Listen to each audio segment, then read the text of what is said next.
Hi guys, Dr. Ram Charavu here. I am here in beautiful sunny San Diego, California for my second certified high performance coach training. I want to talk to you a concept that I heard recently. It's called, are you a battery charger or are you a battery drainer?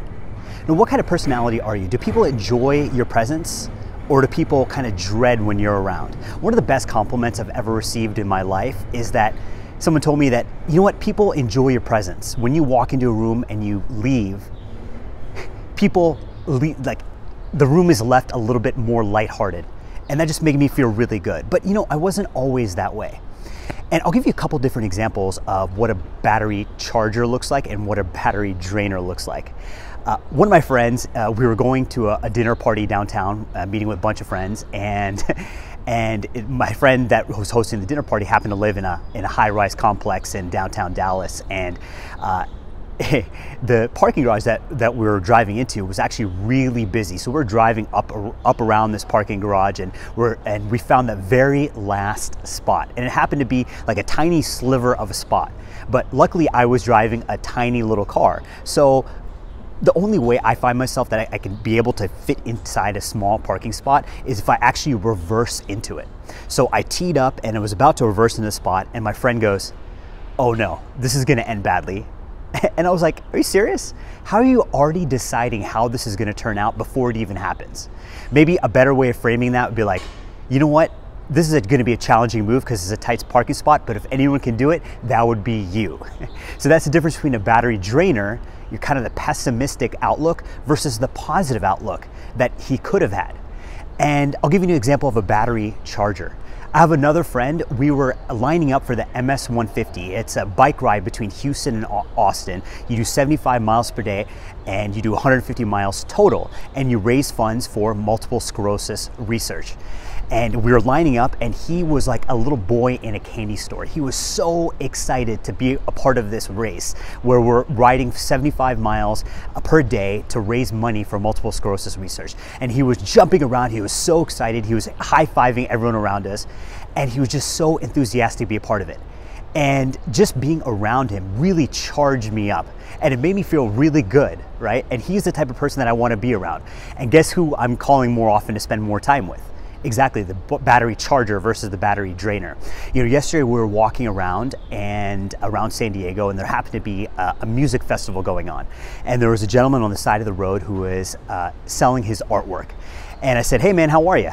And he goes, "My day is full of love and abundance and joy."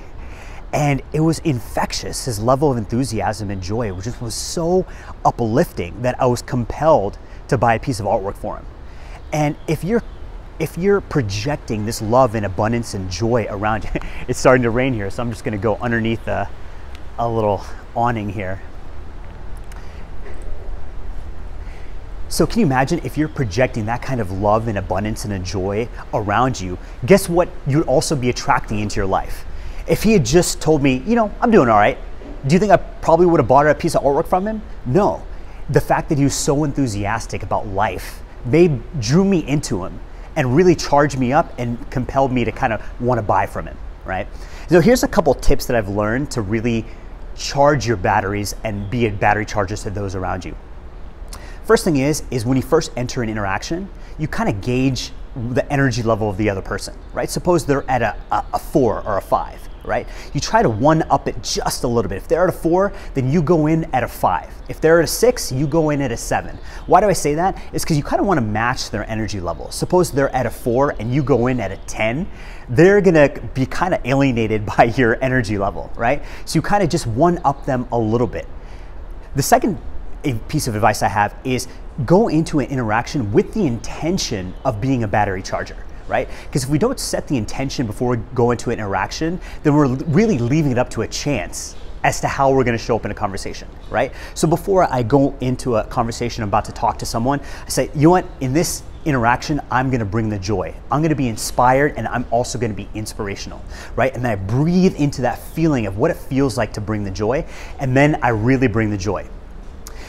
If you set that intention, then you can be a battery charger in your life, and instead of being that battery drainer. So what kind of person are you? Ask yourself that question. Are you the type of person that brings the joy to other people? Are you the type of person that is optimistic, is enthusiastic, and really lifts other people up? Or are you the type of person that, you know, people kind of dread being around or don't enjoy your presence and are pessimistic, right? We all want to be that battery charger, because if you are that battery charger for other people, then you are also going to attract battery charging people around you.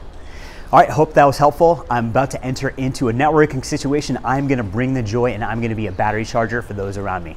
All right, guys, I will see you next time. This is Dr. Ram. Take care.